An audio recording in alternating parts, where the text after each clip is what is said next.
things we're focusing on this year, number one, is stakeholder relations. So we have what is called a stakeholder index.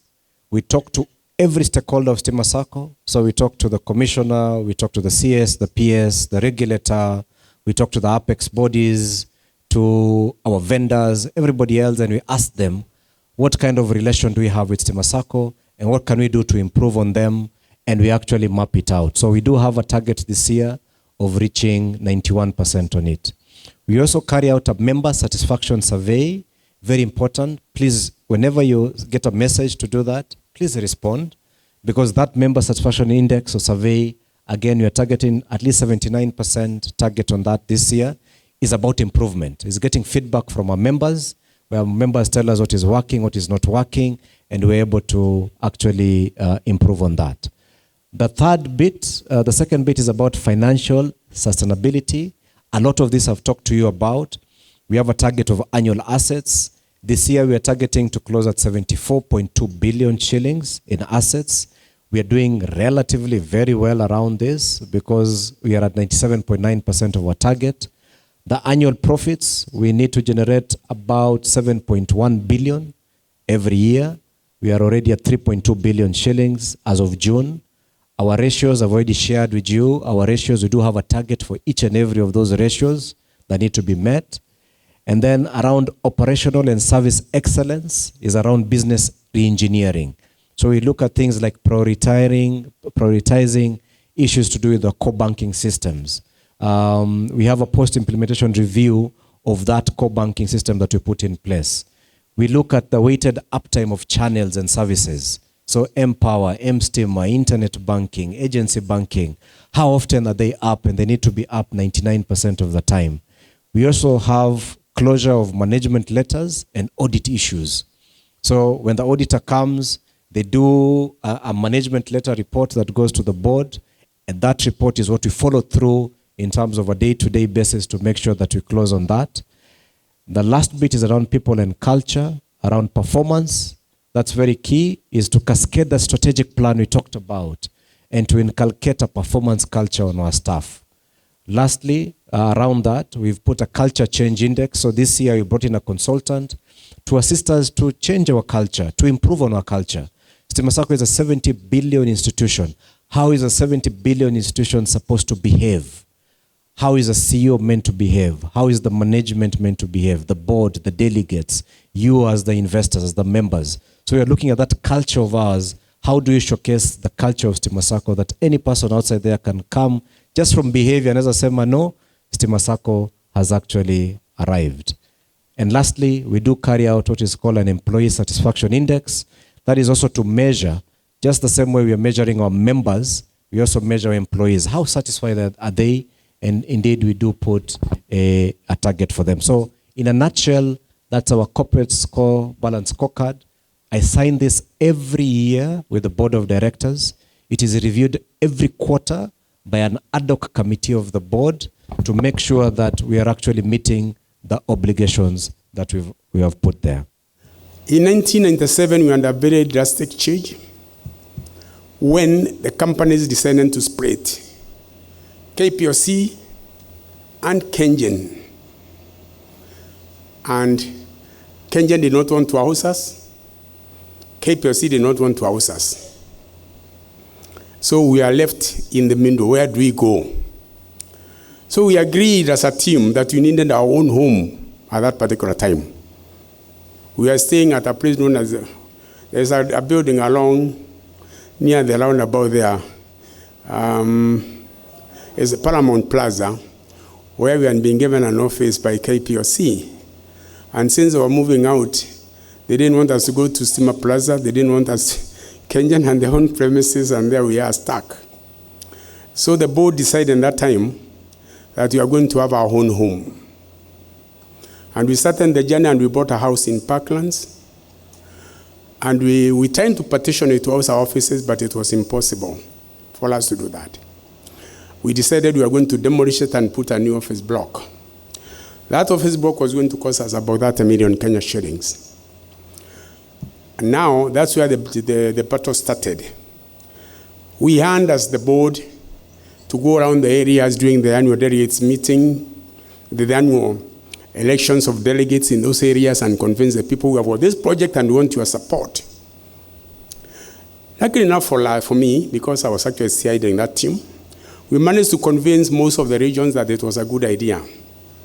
But Nairobi delegates were not convinced. There were 50 of them out of about 103. It was so difficult. Anyway, we go to an AGM. I convinced the board, let's table this one in the AGM. And during the AGM, it was very heated. Nairobi delegates really were vocal. And we thought that this thing is not going to go through. In fact, one of the things I remember I was told, spending that $1 million is enough to build KICC. So what are you doing with it, building a small little office? And to tell them, those who want to remain to be in the procurement committee that is going to do the tender are welcome. Whatever the tender produce, that's what we are going to pay. At one time, the chairman told me, why don't you drop this idea? It means it. I tried to convince them as much as I can. And we had a very heated argument again from Nairobi delegates. They were so vocal. And they saying this is theft, we are not going to accept it. I answered all the questions that they asked because the chairman told me, it's your chance, just do it. So anyway, we went through that exercise, and he again requested me whether we can postpone for another day, and I told him, no, don't. This is the time I know most of the members here are going to approve. It was put to a vote and won by 7 votes. And we sat in FOSA. When I see what FOSA has done to our membership, I feel very excited about it. And it's important, before you borrow, visualize, or before you save, visualize why you are saving. So when you eventually borrow, you are achieving an objective that you have been having in mind. So I wanted to move away from home, to develop my own space, and grow even before I look for a wife. I wanted to have my wife to come and stay in a house I built for her before she comes. Of course, it doesn't really work a lot of time. But that was the ideal situation.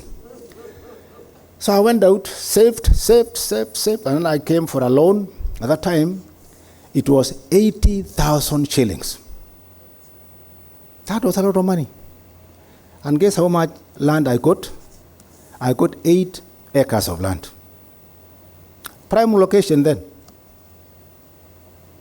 And then looked for a place, looked for stones and stuff. I didn't build a stone house, but I built a prefabricated house that was done by a friend of mine from Mount Kenya, Nyeri. Built it up. And I moved early. I think I must have been the earliest person in our home state, because I am the last born, to have moved away from home. And I put a very long tick, because that was my dream, what was in my mind. That set me on a course to realize that when you save, you realize your objectives. You realize your objectives. And it gave me a very good idea on returns. Another very big statement I got within our family was that pay slips are not permanent things. Pay slips are not permanent things. And so one of the inspirations I acquired from family circles is that you must learn, if the company is paying you 1 million shillings at the moment, you must save and try to pay yourself gradually towards that 1 million shillings, so that you make this payslip as irrelevant as possible, so that your lifestyle is measured by your own earnings, not necessarily the payslip, by the time you retire.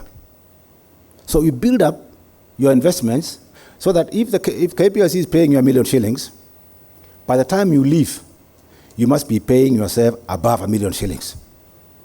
Because you leave when you are old, and you'll be costing more money in terms of maintenance. I have known one thing in terms of investments.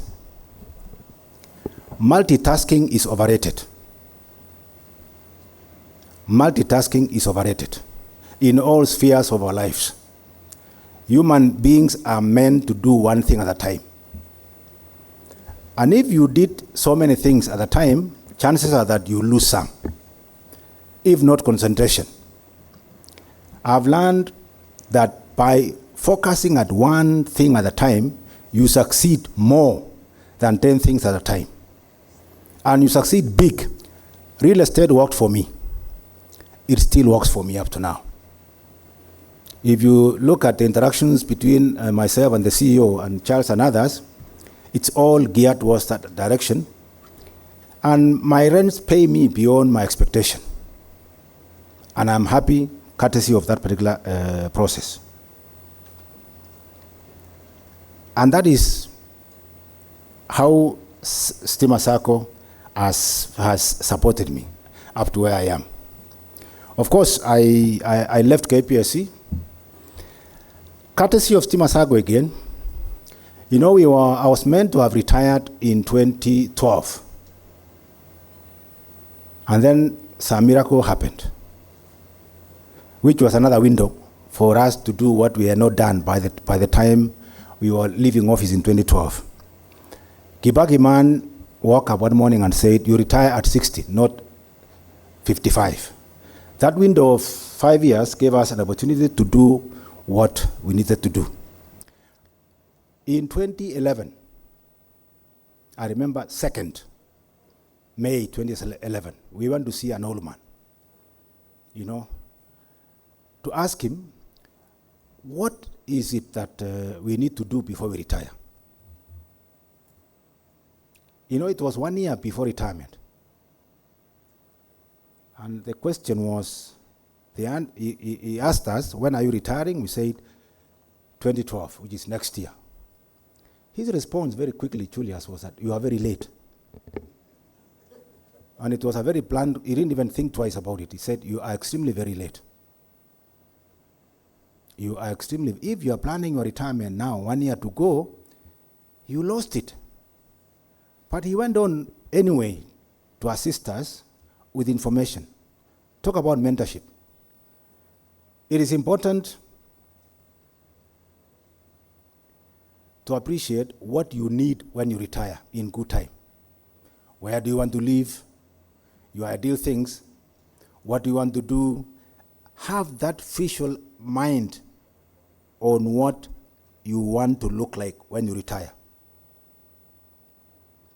And then he went on further to say, you know, we were dressed in ties because we were meeting one of our role models, the three of us.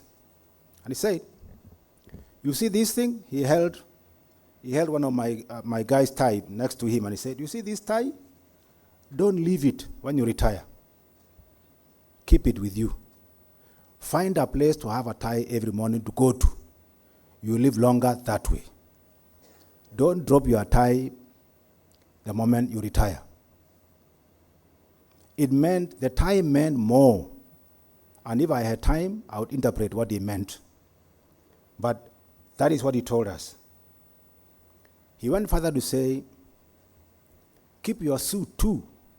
Of course, you can't have a tie without a suit. That was obvious, isn't it?